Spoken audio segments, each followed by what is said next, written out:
Darling Ruby was possibly the most innocent and charming person I've ever met. Also very emotionally tactile. She didn't appear to have a bad bone in her body. We were introduced in rehearsals for a tour of Snow White in the autumn of 1962 and took to each other on sight. This attraction felt more than just friendship, but probably, I suppose, more like that of brother and sister. I have to say that where her husband, Bernie Burgess, was concerned, there was no such attraction. Not that there was any antipathy, I just didn't take to him, as I sensed a sort of watchfulness and detachment. In later years I came to know him in various situations as a glib, manipulating person, if you like, a user. I don't recall how quite it started, but once off on tour of the UK number ones, it became a ritual that on the Monday morning get-ins, when one did sound checks and sorted out one's dressing room at every fresh theatre, there would be a tap on my dressing room door, and there would be Ruby asking, "Are we going for a nice cup of tea, Mr. Grimm?" My character being Grim the Huntsman, and her addressing me as such when, during the action, I hauled her by the hand into the forest scene, having orders from the Wicked Queen to kill her, which I explained to Snow White, but said that I could not do this, so was simply going to strand her there. Ever after, Ruby would usually address me as Mr. Grimm. So we'd repair to the nearest cafe for usually a long chat and a cup of tea each, for which I would pay. Then in the evening, just before the performance half-hour call, again there would be a tap on my door, with Ruby insisting on returning the sixpence for her tea. At the first time of this happening, I said that she didn't need to repay me for a single cup of tea, but she said that she must, as if she didn't, then she wouldn't be able to ask me again. The point being that Ruby never had any money about her person, as she told me that Bernie said she couldn't handle it. The Stilt Act, Peter and Jean Barber, were in the show originally, and arriving at one time we found that the sales were on, and Jean asked Ruby if she wanted to come shopping with her. When Ruby asked Bernie for some money in order to take up this offer, I can't recall exactly how much he gave her, but I believe it was a 10-shilling note. She was so embarrassed at this, for even in 1963 values this was a tiny sum, she actually lost her temper with him. Jean said that she was amazed to find that Ruby was capable of such an outburst. Snow White ran for 10 weeks in the autumn of 1962, and I recall one amusing incident when we were playing Newcastle. Ruby and Bernie were touring their 4-year-old daughter Julie with them, in care of a nursemaid. They went for an interview at Tyne-Tees TV and had Julie with them. So at one point the interviewer, with a little girly approach, asked the 4-year-old how she liked touring with her famous mother, at which the child replied, "Fine. Can you tell the camera operator to zoom in on me so that I can see myself bigger on the monitor?" At the end of the tour, the show went into pantomime season at Weymouth, with an altered cast, as Ruby and Bernie and Ted Rogers were not with us, having been previously booked in another show. We were snowed in at Great Weymouth, and when that run ended, the show was off the road until the great snows of 62-63 had cleared up in March, and then we began touring again, with Ruby and Bernie again on board, and it ran until around September. Could have been another very long run on the Gaumont Odeon circuit, but I'm afraid that the manager was a coach firm owner from Nottingham, whose girlfriend had persuaded him to buy out the bankrupted stock of a famous panto producer and put Snow White on the road again. He was not theatrically savvy enough to know that when offered a tour by Gaumont, and having successfully then played their 2 test dates, you did not then walk into their offices and lay down the law about terms. When he did so, he was shown the door, so the show came off. It was then an odd situation, as a few years later, in the early 1970s, after Jerry and I married, we bought a house in a village on the edge of her hometown, Northampton, and found that Jean and Peter had also bought one in a village on the opposite side of the town. This partly because Ruby and Bernie's home was there. We were in constant touch by phone with Peter, so we got all the news about Ruby and Bernie's doings, including her first attempts to divorce him, but finding that she couldn't afford to do so as his demands were so great, the house, the car, etc., etc.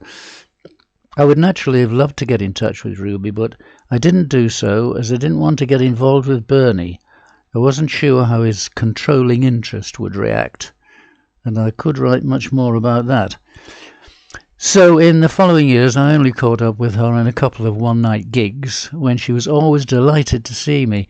Then in 1980 I was booked for summer season at the Water Splash in Jersey, and found that Ruby and Sandy Powell, another star whom I'd previously worked with and liked very much, were playing the main theatre. At one point a luncheon was organised for the cast and crew of all the shows on the island. The members of each show were all seated together, so it was only when the meal had ended and people began to mix for chattering that I went to the bar to see Ruby sitting on a high stool.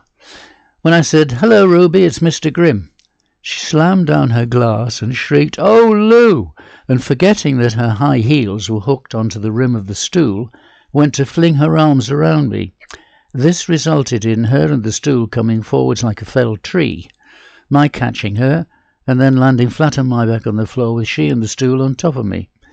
This resulting in some very leery comments from the watchers. I last saw her when we both played a Civic one-nighter where she was topping the bill and I was second top, closing the first half of the show.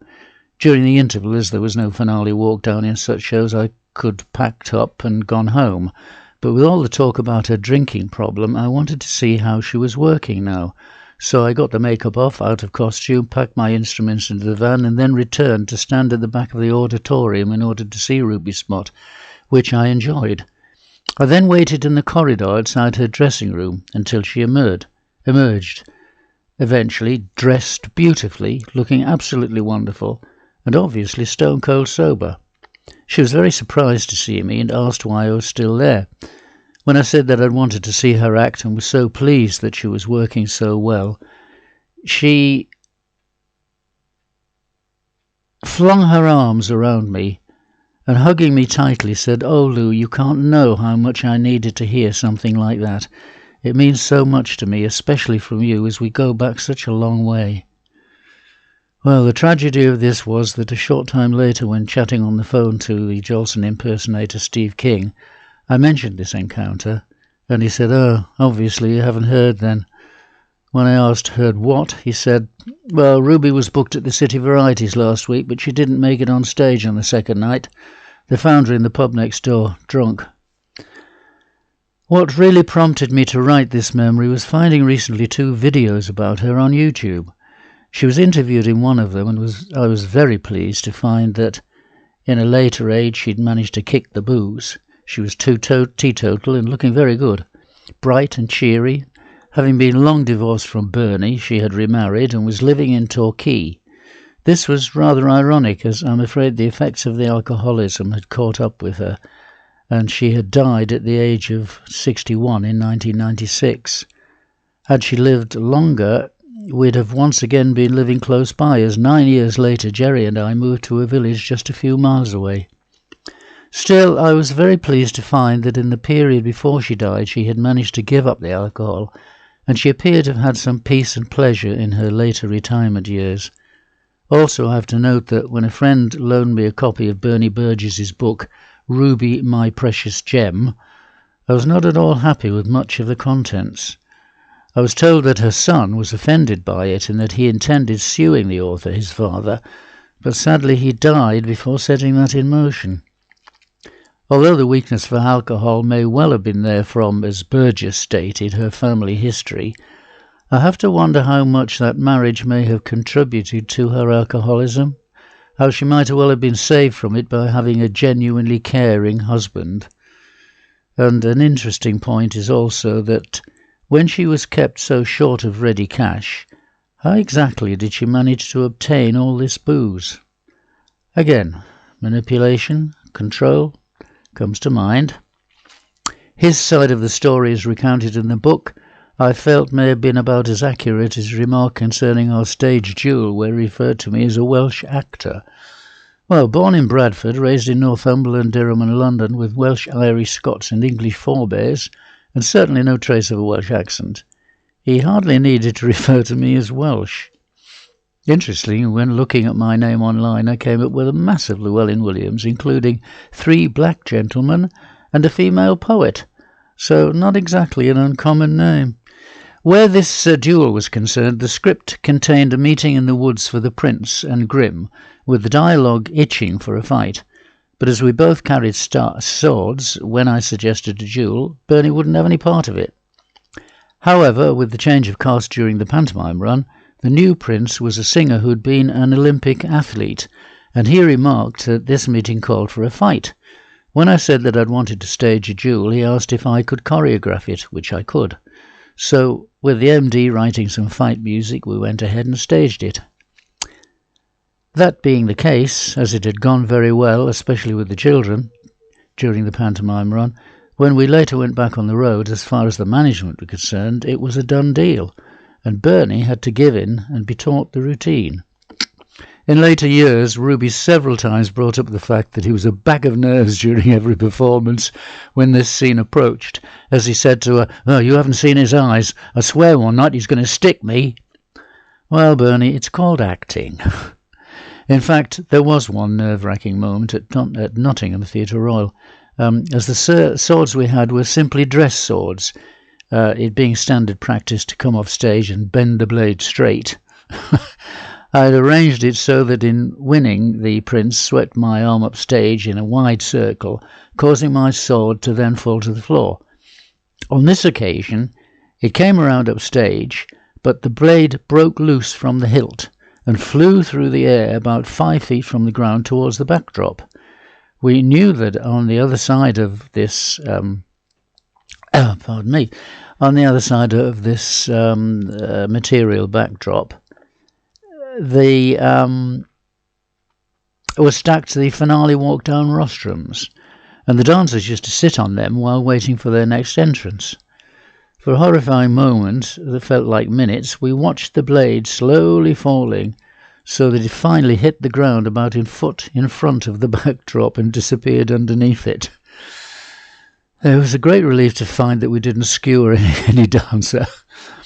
I became so annoyed at the swords not really being up to the mark for this purpose, so that I accidentally left mine hanging on the back of the Nottingham dressing room door when we transferred to Bath. That resulted in acquiring a pair of much heavier sabre-type swords, which I took to a blacksmith and had the blades' hilts welded so that they couldn't ever come apart from the grips. With Bernie hanging on in Northampton when we still lived there, we were up to date with his doings, and in spite of his glib public announcements over the years, we knew of some of his doings which did not please us. A manipulated person, whom I would certainly refer to as a user.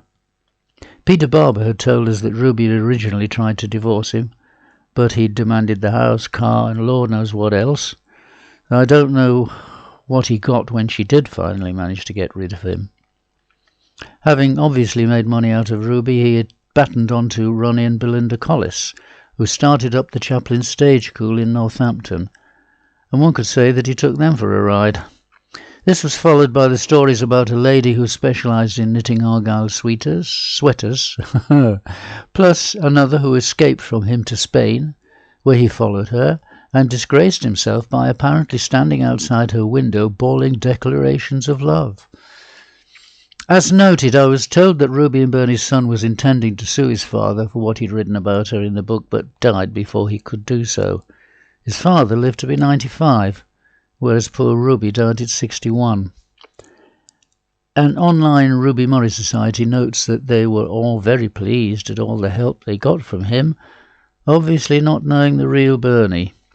He appeared to make a career out of publicly talking about his divorced wife, even after the divorce, turning up at her home in Torquay, where no doubt she was too kind to tell him to clear off.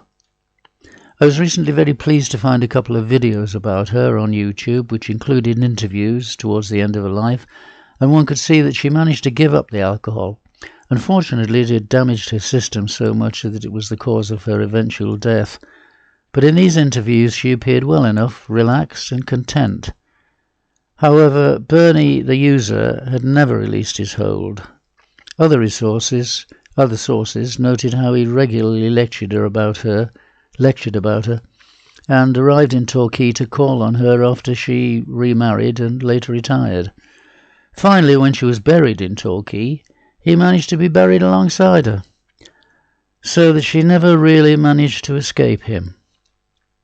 However, I close with the happy thought that during her retirement years she'd eventually managed to fight clear of the alcohol, and in the video appeared to be happy. For me, apart from her artistry, she was a delightful, charming and sweet person who in her private life had deserved very much better than she got.